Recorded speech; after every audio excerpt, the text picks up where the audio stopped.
Long ago in Ireland there was a farmer called Cronachú whose wife had died, leaving him with several children to look after. One day he was out working around the farmyard when he saw coming towards him the most strikingly beautiful woman. She seemed to move so fast across the ground, it was as if her feet weren't even touching the ground. She came straight past him, ignoring him, went into the house and started tending to the household chores. He went inside. He said, "Who are you?"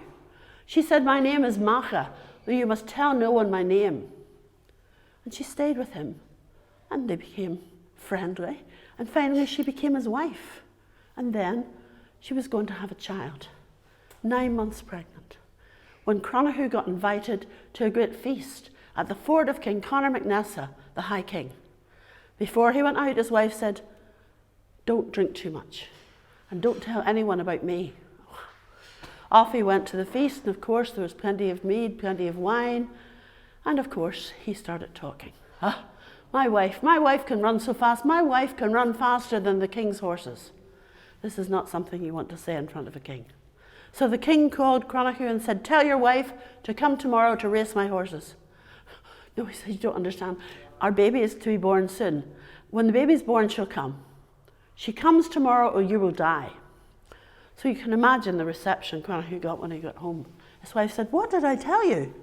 So she went in and she turned to the king and his court and the men of Ulster and she said, "Look, a woman gave birth to each of you. My child is soon to be born. Once the child is born, I will race." The king said, "You'll race today or your husband will die." So the race started and the king's horses started to gallop and the woman started to pick up speed faster and faster until she crossed the finishing line before the horses and collapsed in the agony of a woman in childbirth, giving birth not to one child but to twins. And in her dying breath, for it had taken so much from her, she cursed the men of Ulster.